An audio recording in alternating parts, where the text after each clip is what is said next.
Hey,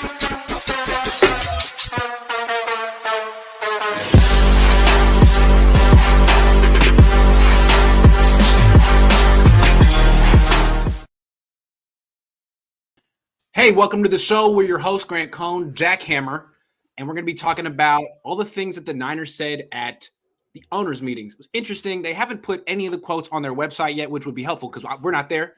It'd be like, say it with your chest. But anyway, they are saying it to whoever is there, and a lot of good journalists have traveled across the country to get the scoop.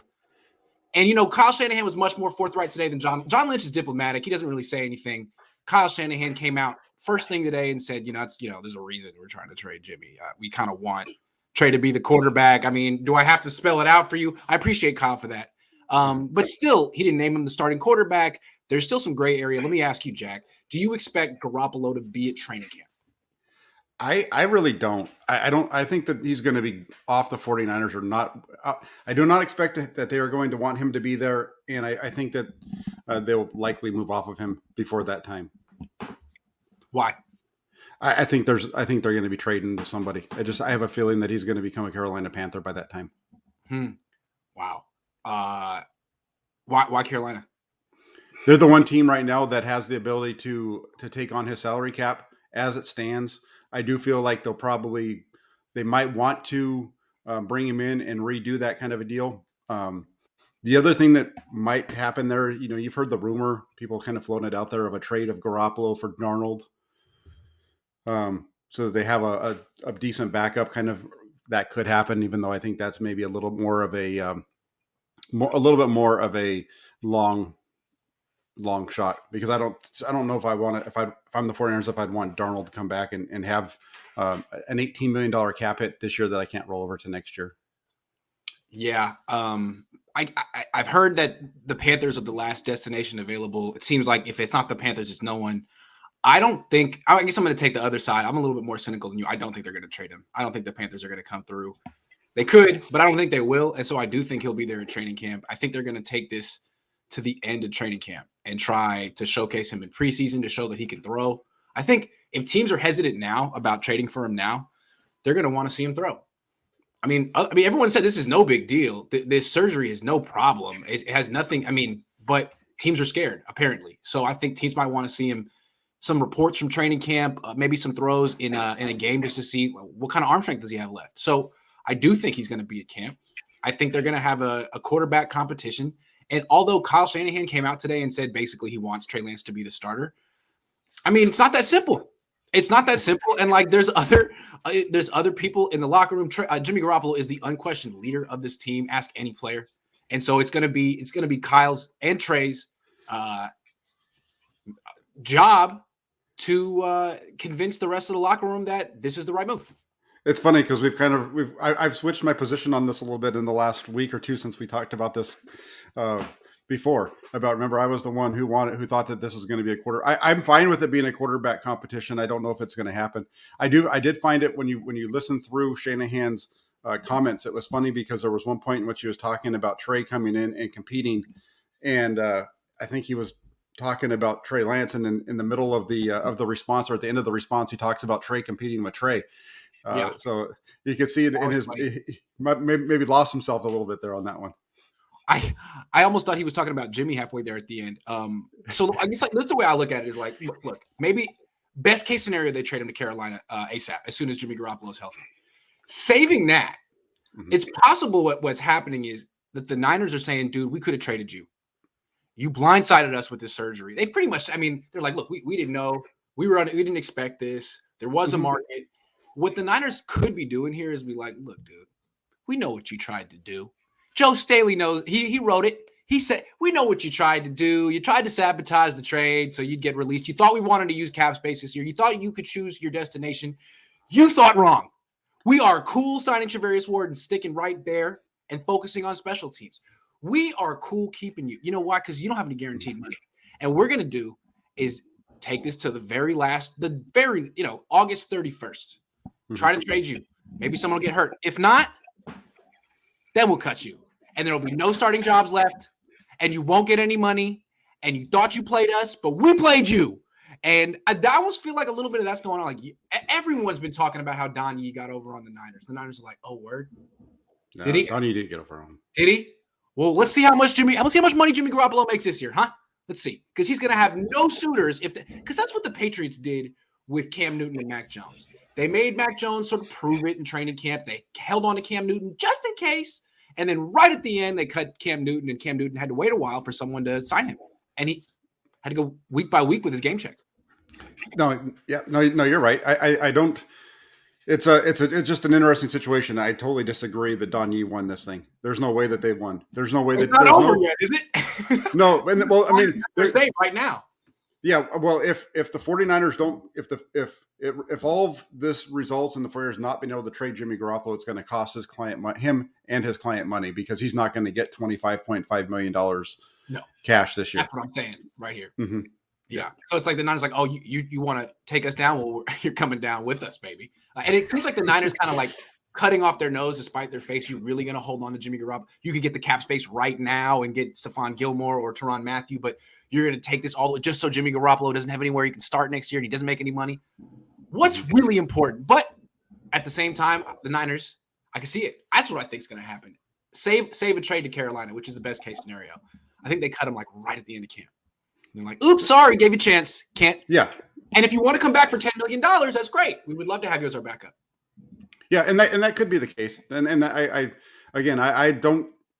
I just feel like they're not going to go that route. Just kind of what we've heard over the last couple of days. For me, just kind of, I understand that they're kind of playing that game, but I think they're playing it because they're trying to keep some value. Like, hey, we're willing to keep them.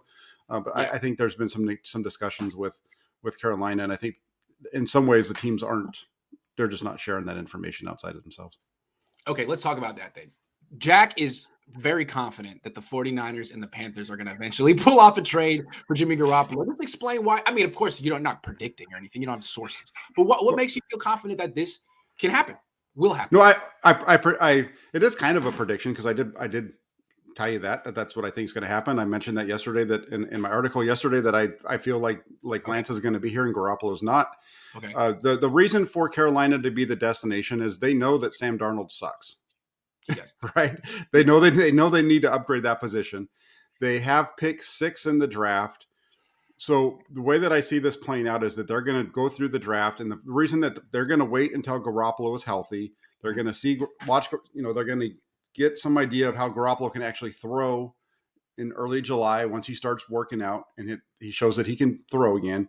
And then you'll see a trade that'll come down, and it'll be in for picks in 2023 because right now Carolina doesn't have anything in rounds 2, 3. I think it's at the end of round 4 or something like they go from pick 6 to like pick 120 or something like that. So I think that. So it'll be like a conditional pick that could like a conditional third that could become a second if he wins the Super Bowl. Yeah, or a conditional fourth that can become a third or something like that, right? Whatever the number is, because even if the 49ers get a third round pick, because I understand the comp pick piece of it to keeping the Garoppolo here, is that if you get the Panthers' actual third, it's a better pick than the comp pick at 3. Got it. 2023. That makes sense. And so that's the only spot, right? And then the other piece, like I said, is there's the number. They have the money to bring him on right now, and then they can renegotiate with him, maybe add a year to it or whatever to lower his cap number if they want to do that, and sign their draft picks and all that. I think that the Panthers are a better team with Jimmy Garoppolo than without him, at least in 2022. Okay, let me. That's great. I think this is a very interesting scenario. You laid it out very well. Let me see if I can push back a little bit or just ask some questions. Let's go. Do you see a scenario where Carolina has Darnold and Jimmy on the roster at the same time, spending 27 on one and 19 on the other? The only way that I see that again is if they extend Garoppolo so that he gets his money, like kind of like the extension we've been talking about, where some folks are saying, well, he could stay with the 49ers and they can extend him and give him, that kind of. It would be somewhere along the lines of like just a small extension, drive his cap down a little bit this year. They make it up next year, the year after, and so on, so that it's not a full $40 million on those two players, because it'd be 18 plus 25 is nearly $40 million. or over Okay. $40 million. I don't Next think they want to follow-up go quite that high. The next follow-up question is, do you think Garoppolo would be agreeable to that with that team? If he wants to be a starter, I don't think he has a lot of other options. That's a good point. Yeah, if you don't want to go to Carolina and you don't want to, I mean, it would be one. It would be one thing to say, look, I'll go to Carolina, but I'm not signing an extension here. I don't want to be here 2 years. I don't want to be here 3 years. That could be another thing. I'd rather, you know what I'm saying? I'd rather have uncertainty than to lock myself into another franchise I don't want to be. Right. Yeah. And that's a good point as well. Yeah. That kind of goes back to why would, that's the question we ask when like, if I was to say, well, the 49ers could just keep him and renew his deal. Well, why would he want to do that? I mean, there's the money piece of it, but is he driven by money? What are your options? Yeah. I don't know if I don't know if Garoppolo is quite as driven by money as we want to think, because he's got $100 million. I don't think so. He's right. made it clear he wants to pick his location. I think that's what they. If I just theorize here, I think they thought the Niners would cut him way sooner. Like, oh, they're going to want to spend. They're going to want to make a final push. They're going to want to help Trey Lance. The Niners were like, oh, you guessed wrong. We're going to take this a long time. So I think they miscalculated. I think they thought they'd be a free agent by now, and he's not. And what the Niners are saying is, look, you messed up, and now we're going to shrink your options. Forget Pittsburgh. Forget any place you thought you wanted to go. They're all gone. And now the option is, start for Carolina maybe, or be backup for us or somewhere else. And we'll cut you and we'll offer you the best deal on the market, and it'll be freaking $9 million. Yeah. Something like that. Thought probably lose this? No way. I'm not in the group that thinks that keeping Garoppolo or having Garoppolo on the roster or in the locker room is a bad thing for 2022. I think that you could have him in the locker room and still make it work. I understand. I've heard the arguments against it. I totally hear them. Myself. I just like thinking about a parallel universe in like 1991, 1992, where the Niners didn't trade Montana. They were like, you know what? Kansas City didn't offer us enough. I forget what they got for him, but we're holding on to him because we want to have him as Steve's backup just in case. Like, imagine how that would have went. What would have happened to the locker room? What Montana would have said? Hey, man, Jerry, you were open. Or Brent, what's up? Aren't I better? I'm just saying, I would say that. Well, I mean, they made it through 92 with him sitting on the bench the whole year, right, or whatever. And then when you watch the Montana documentary, I don't think the 49ers could do what George Seifert did to Joe Montana, where he basically told him not to be around the building because he didn't want to have his presence screw with the team. I don't think the 49ers can do that. I think that with the way that it's written now is that you can't just ice the guy out. I think he needs to be there going through practices and everything else. Yes. All right. Sven says, you don't think it's at all possible that you're underestimating Jimmy's professionalism if he is on the roster? I don't think either of us are. I don't think either of us are undermining anything that has to do with Jimmy's professionalism. I don't think that either Grant or I have intimated towards that at all. I think our take is that it's the issue with Jimmy being on the roster isn't really Jimmy as much as it is the other players and the perception that they have. Yeah, absolutely. I mean, they all like Jimmy Garoppolo. He's the leader of the locker room. Mm-hmm. Just ask him. So let's talk about this right now. Trey Lance is going to have all the reps in minicamp and OTAs, although we don't know how many practices that'll actually be. They cut that short last year. Anyway, he's going to have all of them. He's going to have a clear runway to take the job. That being said, there's a safety net. It's called Jimmy Garoppolo. If Trey Lance doesn't really look great, they can always pivot and change because, frankly, nothing has changed. He's had some work with John Beck. They still need to see something, and they're not just jumping all in. They're waiting. And it's not just like on the field, too. He's got some work to do in the locker room. Like, you have to become the leader of this team and make people like Eric Armstead feel comfortable saying goodbye to their BFF. So how strong of a camp does Trey Lance need to have? I think he needs to show him that he can be a starter. I think that he needs to come in and build on what he showed last year. And if he can do that, if he shows the progression that we saw from him from training camp to week 5 and then to week 17, that I think they will feel comfortable moving forward with Trey Lance. I think that they're really looking to see what he does during OTAs and minicamp. to kind of dictate where they go once training camp comes around. Yeah, and that's what John Lynch kind of mentioned, right? About he needs to, in order for them to get where they're looking to go, they need Lance to do what I think what he said is, in order for us to do what we want, Trey needs to show big improvement or something along those lines. Yeah. Well, it'll be interesting to see. I mean, how much 11-on-11 do they do in OTAs and minicamp? Sure. It's usually a lot of 7-on-7 stuff. It's going to be interesting. I mean, the Niners haven't really been willing to take that leap of faith. Kyle Shanahan said a lot of confident stuff today, but will they follow through? Or will they watch, the 7 or 8 practices in the spring program and be like, we just haven't seen enough. He was good on these 4 days, but he wasn't that great on these 3 days. What do we do? And, unless Carolina comes through with exactly what the Niners are looking for, I just feel like if he is there in training camp, all of a sudden it gets weird. And I think we disagree on this, but to me, roster politics play a part. And I think like we used to say, Lance just needs to be as good as Garoppolo for the Niners to make the switch, because it's all about Lance anyway. I almost don't feel that way anymore. I feel like Lance has to really show the locker room that he's clearly better. Otherwise, they're going to side with Jimmy. I agree with that. Yeah, I agree with that. That's partly why I think they went the direction that they went last year, because Lance didn't show enough to show that he was just better. He showed that they were even if they're on the same. It was debatable for sure. Yeah. If he can go, that's why for me he needs to go out there, and that's why I don't have a problem with if they do have a competition, because he needs to go out and show that he needs to go out and prove that he's the guy. That's kind of the same thing that we were talking about last year. He needs to go out there and he needs to leave no doubt that he is the better of the 2 quarterbacks. And if he can do that, I feel like even the George Kittles and the Kyle Juszczyks of the world will start to believe in him a little bit more. Yeah, absolutely. I wonder how much he can really prove in OTAs and minicamp. Not even it's just OTAs and minicamp. It would have been nice if they had played him a little bit more last year. We kept talking about it, but like there were blowouts where they were up, and now all of a sudden they're like, well, we got to get a little bit more data. Well, yeah, I agree. It would have been nice to have, and I can't help but chuckle. Hear Kyle be like, he's ready. He's ready for this now. It's like, dude, 2 months ago, he wasn't ready to take over for 9-finger Jimmy, all right?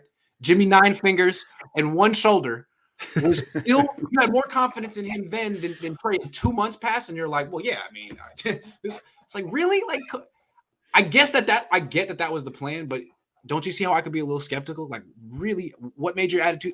I think you still want to see something, Kyle. I think you still need to see something, Kyle. That's all I'm saying. Yeah, there could be something to it. Like I said, I think that's why there's the topic because of it, because he still needs to show the growth that they're looking for. Yeah, it's too bad though, because Jimmy can throw 11 picks in camp, and everyone's like, you know what? He's just working on stuff. Okay, he's just learning what not to do. Trey, the bar's going to be pretty high for Trey. Oh man, the scrutiny on his offseason is going to be phenomenal. You're going to have 15 different people a day telling you exactly what his completion percentage was, how many picks, what they look like, what the touchdowns were. It's gonna be great. It's gonna be wonderful. The one other thing on Lance before we move off of Lance is that when Kyle Shanahan was asked today about the hiring of Brian Griese as the quarterbacks coach, he did not mention anybody other than having Griese in to work with Trey Lance. He's looking forward to him working with Lance. Good. I mean, I would think so. I would think even if things get weird this year, that Jimmy Garoppolo definitely won't be on the team next year.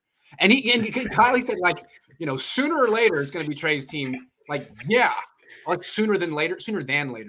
Still, I don't know what that means, Kyle. Does that mean week 1, or does that mean week 10, or does that mean next year? I mean, because you're the one that said we don't even know if we're going to be alive next week, and that's true. So I don't understand your perception of time and space. Maybe he's living in maybe there's multiple realities in his world, so. like the yeah. And in those realities, he won the Super Bowl twice. I'm sorry, SG Sports Talk channel. What's up, Shardall says, hey Jack, are you going to do Niner Chatter today? No, I've got a show with Sunil tonight, so no Niner Chatter today. That'll probably come up this weekend. Sunil's responsible for my really popular new writer on my channel, Daniel Kelly, the scout. Sunil's like, hey, check out this guy. He's great. You're going to love him. I'm like, great. I totally trust you, Sunil. Boom. And I like the guys. I mean, he's cool. He's not a Niner fan. He really, really, really wants to piss off Niner fans, and he's doing a great job so far. But Sunil, thanks, man. Appreciate that.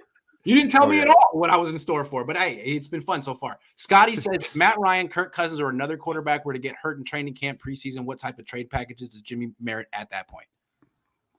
I mean, that's a whole different dimension that Kyle's probably living in right now. Yeah, that's exactly what they want, right? That takes you into the Sam. If the 49ers are playing in this Sam Bradford world, then they're going to trade Jimmy Garoppolo for a first-round draft pick before the season starts, because that's what the Eagles got, right? When they went for Bradford was a first. I mean, could you imagine? That. Yeah, they can hope and wish. I think what the best they can hope for is a conditional third that might become a second if he's just phenomenal. That's probably what they're hoping for at this point. Something in that ballpark would make sense. Yeah, I mean, they could probably even take less, right? Jamaican Boy says if Jimmy stays as a backup, Trey won't be allowed to make mistakes and learn from them. If he loses 3 games, the team campaign for Jimmy again can't stay. I mean, I think there's something to that. Like Jimmy did start 2-4 this year, but Jimmy's been to 2 NFC Championship games. I mean, there's a level of trust with Jimmy. Trey, who knows? I mean, Trey, because Jimmy started his career 16-2 or whatever, 16-3. I mean, there's something to that. He had this aura. What if Trey starts his career 2-5? And Jimmy's right there just smiling, like stand on the sidelines with a big smile. You want to win? Yeah. You want to win? I can't explain it, but we win when I play. I'm just saying. I think there's something to what he says. I think. Oh, sorry, I interrupted you. Oh no, go ahead. I was just gonna say, I think it's kind of the same situation that we had all last year with Jimmy Garoppolo, right? When the team was 3-5 or 3-6, whatever they were, it was all about why isn't Trey Lance playing? Why isn't Trey Lance playing? I think it's just the opposite, the other way around. Not in the locker room though. The locker room seems pretty steadfast on that, except for maybe Brandon Ayuk. Sorry, Brandon. I don't know that. I don't know that for a fact. Yeah. Thanks, Jermaine. Well, it seems like there's some other guys in the locker room that really like him. I mean, Fred Warner came out and talked about how good he was doing without even being prompted. And well, he hasn't lost 2 games yet. I'm just saying. If he starts the season 4-0, he'll be everyone's best friend. I guarantee that. Gabriel Lopez says, "Hey Grant, how happy are you that the Niners are in this situation right now with Jimmy? LOL. Tell us the truth." I mean, honestly, I'm not that happy because I was counting on the Niners to do like a bunch of stuff in free agency, and I thought every big move would just be like, a 50 to 75,000 view video, but they did freaking one thing, and I'm waiting for more. I would have liked a bigger free agency. I'm just saying, last year was that trade for Trey Lance was just a hittage gold mine, and the Niners are just like, you know what? We're not going to give media people anything to talk about this year. You just talk about Jimmy more. Like, no. It's the same talking points, just reversed now. We're all yelling. Now we're yelling we're still yelling for Trey going into year 2. I know. All right, let's talk about Dee Ford, who's apparently never going to play again for the 49ers. He's going to, I don't know. It seems to me like what John Lynch said is we're going to give him an opportunity to do the right thing and retire. Good luck. I think that would probably benefit the Niners if they did that. Probably would have, I don't know, less. I don't know how money works, but I think they're going to try to get him to retire. He probably won't, and then they'll cut him and they'll have some dead cap. What do you think of the way this ended up? I think that's the direction they're taking. I mean, here's the thing with the Dee Ford trade. It's cost John York, because he is the guy that actually pays the bills, but it's cost the 49ers a lot of money. $41.7 million plus some change. Yeah.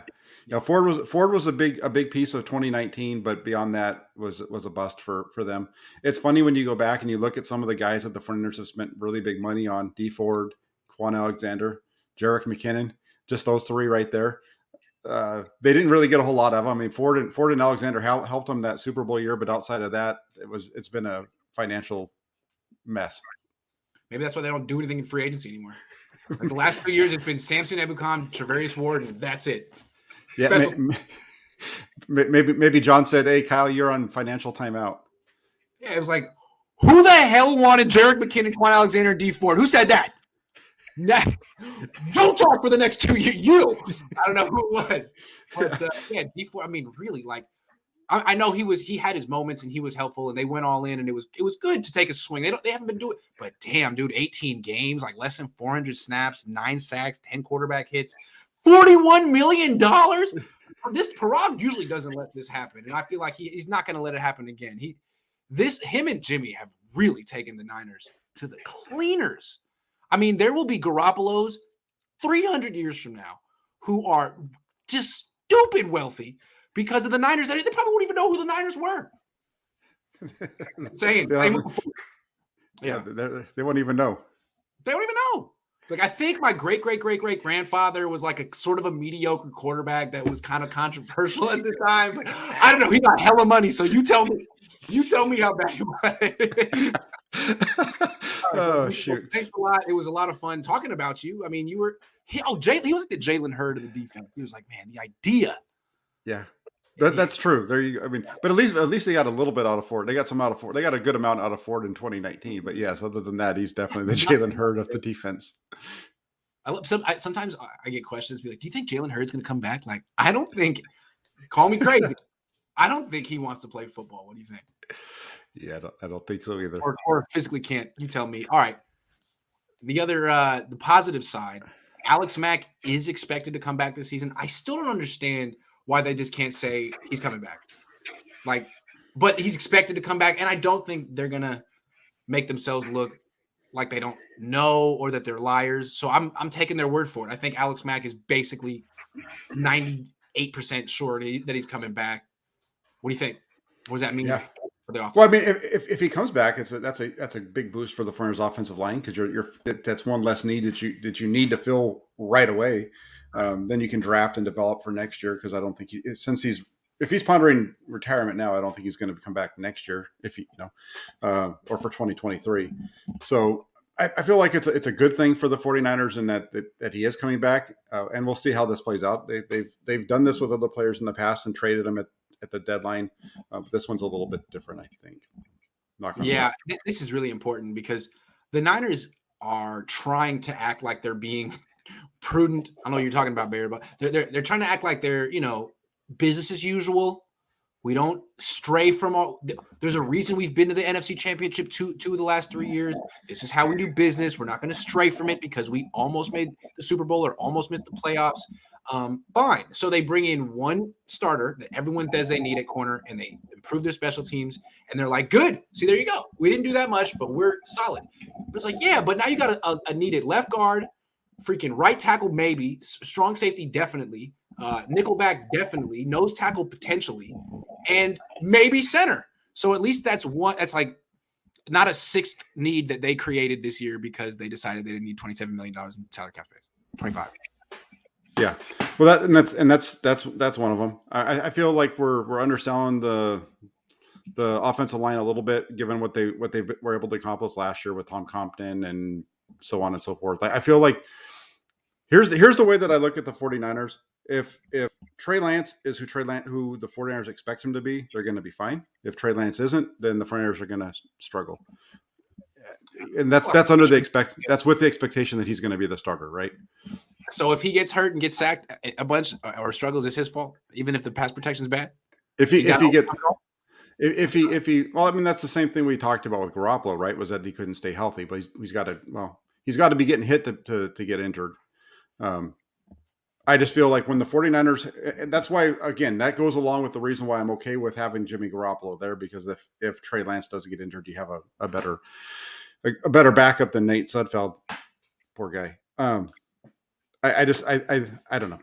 My feeling on this is we didn't really get to see enough of Aaron Banks to know where he is. The 49ers have a better idea than we do because they've seen more of him in actual practice than we have. And then I think that Jalen Moore has already kind of shown that he can play right tackle if need be in place of Mike Levinci if he's not healthy. Let me make a distinction real quick though. Like with Jimmy, when you get that second contract and you become the highest paid quarterback in the league, the highest paid player in the league at that time, and you're making all that money and all the players have to leave because you make that much money. Like the expectation is, you're not going to have the perfect supporting cast. You have to be able to overcome that and make players better because that's why they gave you this contract to make you the highest paid player in the league.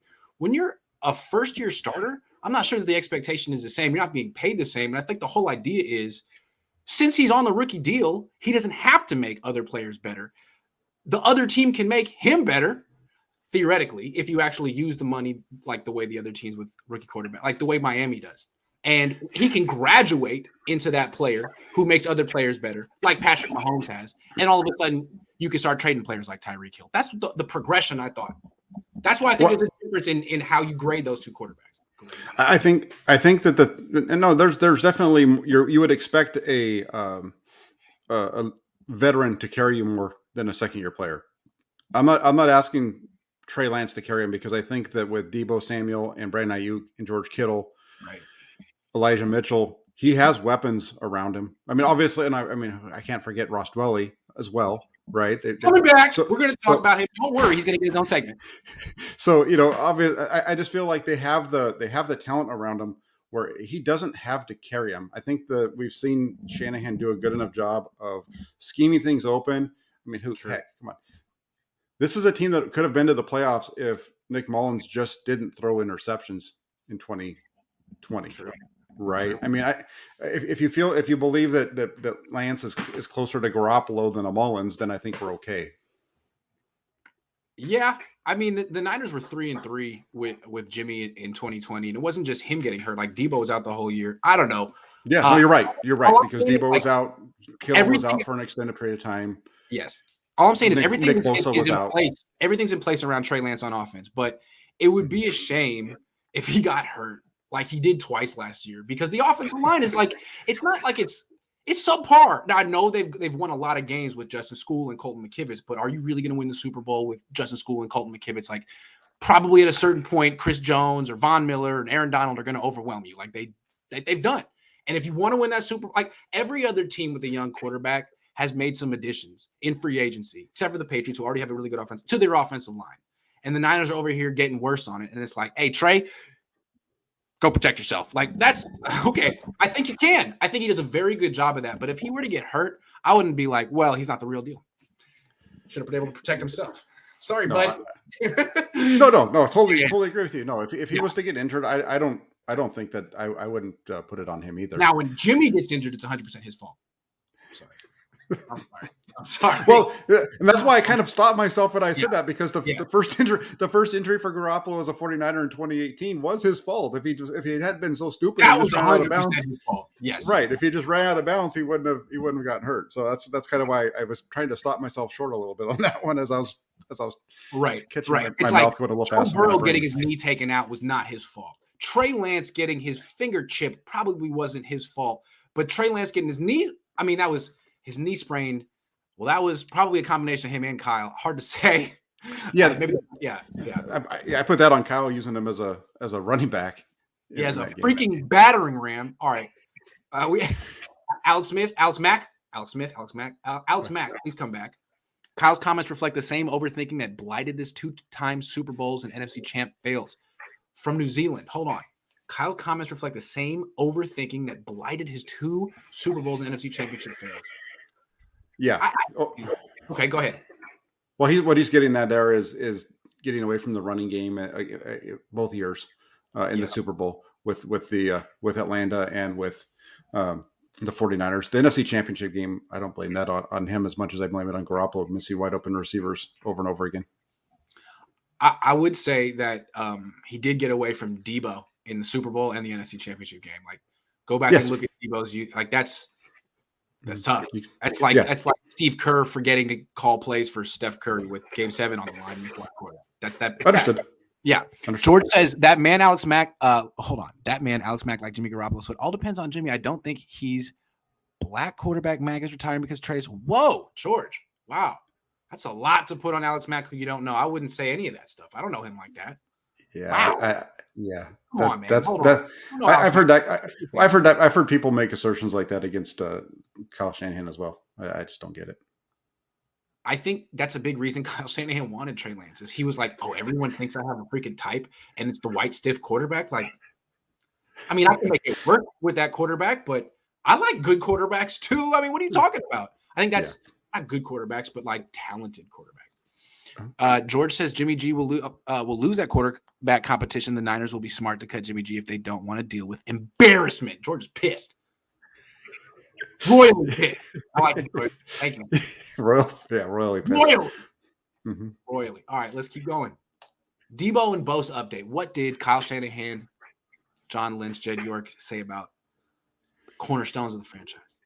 they're going to be long-term guys, right? Long-term 49ers, long-term 49ers, and they should be. They really should be. The discussion of trading Deebo Samuel that kind of popped over the weekend. I understand the discussion, but when you put, I mean, I understand. Well, here's what I understand that it's it can fun be to think about what you could get, but at the same time, like, is it enough? Yeah, I mean, I can understand like having like saying it's okay to have a discussion about it, but then for me it's when you combine that with everybody complaining about how you need to put the best team around Trey Lance. Well, and then, the next verse they're saying trade Debo. I mean, come on, which is it? What do you want to do? Debo Samuel is your best offensive player on the team. Right. Unless you think he's going to totally fall apart and have another, like, just never be healthy again. Why would you trade him right at 26 and right in his peak? No, I don't think that makes sense. And it's great that the Niners are committed to Debo and Bosa. But all I would say is, like, the Niners have this pattern with Debo. DeForest Buckner is the exception. But everyone else, they're like, we drafted and developed you. You've shown us 1 or 2 years or less of elite play or play that we like. We're going to project and reward you and make your dreams come true. And, like, it's a good way of doing business, right? Because it's like, we're a family. Everyone's happy. I don't want to put you through anxiety. I'm not going to put you through a lame duck year. I'm going to take care of you. But at the same time, it's not 100% necessary. The Niners could slow down. They didn't have to give Jimmy Garoppolo the extension after 7 starts. They could have franchise tagged him. They didn't have to give George Kittle an extension after year 3. They could have, I don't want to say a vulgar phrase. They could have broken his chops and said, "Now play it out." Or, hopefully you saved up some money and you can hold out, but I doubt it. So we don't care what you think of us. If you like us, go play football. And if you do it again, we'll pay you. The Niners don't really do business like that, except with Buckner, who at that point they were like, we don't want to keep you against your will. It's not going to work out here. We'll send you somewhere else. I don't know. I think I'm kind of in favor of like slowing down with Debo and Bo. Like, don't trade him, but at the same time, like, you want to give Debo a 4 or 5 year deal that pays him at the top of the market at wide receivers when you're playing him at running back. You're playing him, not you, Jack, but you're playing him at running back, 49ers. Mm-hmm. No, it's scary. It is scary. That's one of the issues that with Debo and the contract is how much are you going to use him at running back? And secondly, he hasn't shown the ability to stay healthy for, he's had injury issues going back to South Carolina. So is he going to be able to is he going to be able to come back here in 2022 and do the same thing he did in 2021? Because if he can, it's going to be extremely impressive. Yeah. But that's the biggest issue when it comes to Debo Samuel, because I think the potential for Samuel is off the charts. I agree, but there's something like, it's like a double-edged sword with him. Like, what makes him the best weapon in football is the fact that he plays both positions. And if you were to limit him to just one, I don't think he would give you the same impact. I think part of what makes him special is that dual threat. And part of it is running back. And running back will shorten your career. And running backs don't make as much money. So it makes him more valuable and less valuable at the same time. And I think that's interesting. I think that if the problem that the 49ers have, and they haven't addressed it yet, and maybe they will in the draft, is Debo doesn't have to play the running back. He can just be a wide receiver and be extremely good. But the problem is they don't have the explosiveness in their run game without him back there. That's their problem. That's why they missed Raheem Mostert so much, and partly why I wanted to have him come back. Because as a receiver last year, Samuel was on pace for 1,800 yards if he had stayed on his pace that he was over the first 8 weeks of the season. Yes, but let me just counter here. Debo Samuel, as good as he is as a wide receiver, he's a very good wide receiver. He drops a lot of passes. Yes. And he doesn't catch a lot of touchdowns. So he's a very, very good wide receiver. But I still feel like this dude averages 6.8 yards per carry for his career. Like, he's too good. He's too good of a running back to, like, take that away. Yeah, I wouldn't want to shove him. I wouldn't want to shove him. But I think, instead of running, what happened last year was when they moved him into that running back role, his 6 carries a game. It was 6. Yeah, it was more than that, really. Yeah. I mean, that was kind of the marker, was at least 6, but he was getting a higher number than that even as the season wore on towards the last couple of weeks of the year. Yes, and not as many catches as a result of it. Right. Well, he was in the first 8 games of the season, he was targeted 10 times a game. Yes, that's right. The second half of the year, he was 5. It dropped in half. Right. That's why his receiving numbers fell. I think what they were trying, they wanted 10 touches max. They didn't want to overuse him, so they cut it in half and said, "All right, we'll give you 5 carries, sometimes 6, and that means it's going to come at the expense of your catches." I would say, man, no, don't do that. Like, Give this dude all the touches next year, but not a 5-year contract. I mean, come on. Give him freaking 150 carries and 150 targets next year. And if he makes it through, franchise tag him. I'm sorry. It's football. What do you really expect Debo to be in 5 years? Yeah, I don't feel like that's a bad plan if that's the direction they want to go. And I hear the argument made with both of these guys that it's better for the Niners to do it now than next year because of the cap going up.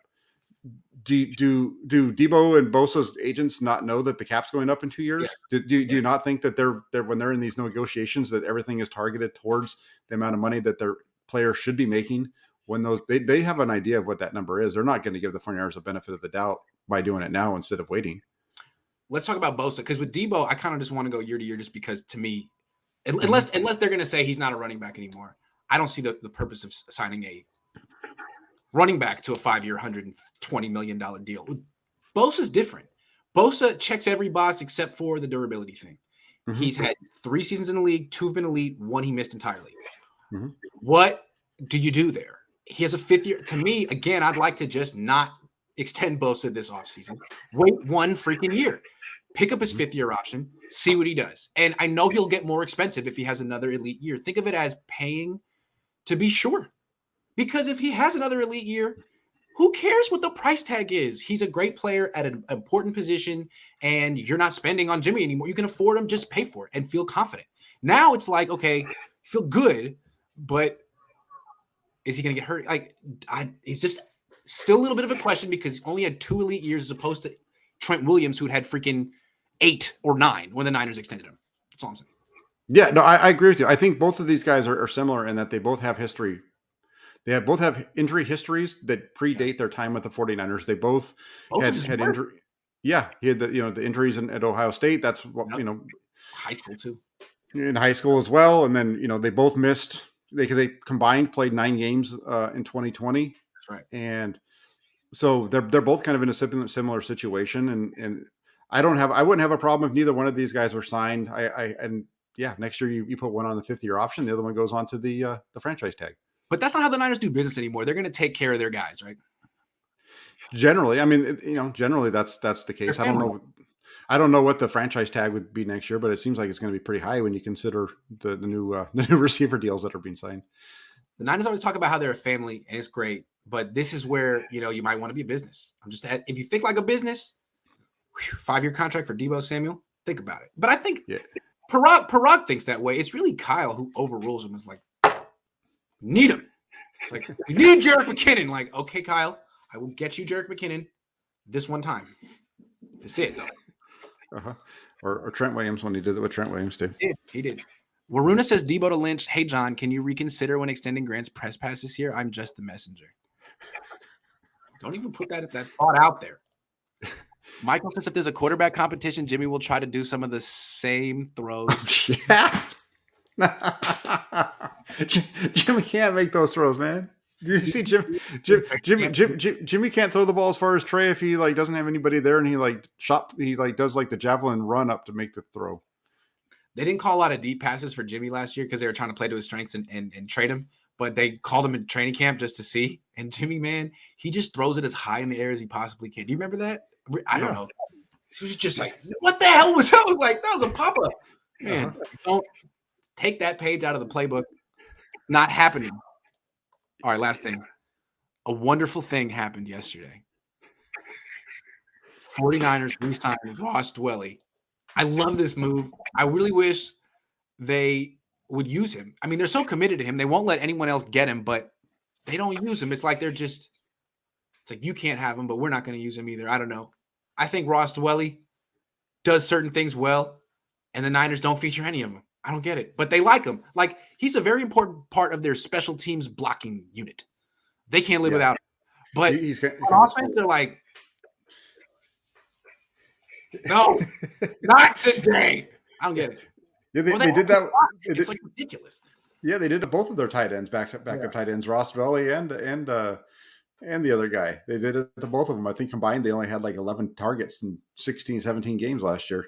They traded him like he's Garrett Selleck. I don't get that. Ross Dwelley tries hard as a blocker, but no one would ever say he's a good blocker. He tries hard. He's got the right technique, but Come on, look at him. What he does, the reason he's in the league is because of his hand-eye coordination. You'd think he'd be someone that you throw to in the red zone, but no, they don't do that. But they had a very good red zone offense because Deebo Samuel just scores from like 15 yards out no matter what, which is amazing. But imagine how much better they would be. Imagine. They call him the boss for a reason, all right? He's the boss. He should be playing. Yeah, no, I think it would behoove the 49ers to play their best tight end. I agree. It would definitely behoove them. And they could also get Kittle involved as well. I think it would really unlock everything. No, really. I don't know. I think maybe it's that Ross Dwelley gives you nothing after the catch. That's the problem. Uh-huh. He gives you nothing after the catch. He's a pretty good route runner, though. Great hands. Jimmy needs guys who give you something after the catch because most of the throws are within 10 yards of the line of scrimmage. So Trey needs someone who can catch the damn ball. I'm saying we saw that last year. Ross can catch the damn ball. So maybe they'll have a little bit of a little rapport. Yeah, I mean they did work well together in camp. They played a lot together with Lance being the backup. You know, I remember in one of the move the ball periods, it was Dwelley that he hit over the middle for a touchdown. So, you know, there could be a little something to that. He's not you hit it on the head. The difference between him and the other tight end is that he doesn't have the run after the catch. What's that guy's name? Kittles. Yeah, I agree. The thing, so Kittles was perfect for Jimmy because Kittles would just catch the ball in the flat and break tackles and have explosive plays. Lance holds the ball longer. He'll give Ross Dwelley and his 4.9 40-yard. I'm sorry, Ross, and his 4.8 40-yard dash some time to get down the field. I think we're just going to unlock something the Niners haven't had. Back shoulder fade, the red zone fade. George Kittle, eat your heart out. It's like, hey, George, we're on the 6-yard line. Sorry, not your time, but when we're on our side of the field, you can play. But over here, he's time for the boss. Sorry, that's right. That's right. We're bringing Ross in now. We got to get this done. All right. That's all we got for today. What I'd like to do now that April is upon us is see if I can get my hands on some black market college film and start looking at some people because it's about that time. It's draft season. It's April. So I'll see what I can do, Jack. I know a guy who knows a guy who knows a guy who knows a guy who's fairly confident they could get something done. Maybe we'll look at some players the Niners could take a pick 61. We'll see. Yeah, I'm down. I'm definitely down for that. It's been a little while since looking at some film, so that's always it was a lot of fun last year. It's a little bit harder for us this year because last year we could narrow it down to very hard. I've been procrastinating, so I figure we'll do it like once or twice, and then boom, we'll say we did our homework. All right. Thank you very much, everyone, for watching. Thanks, Jack, for doing this. This was a lot of fun. I'll be back later. See you. All right. Thanks. All right.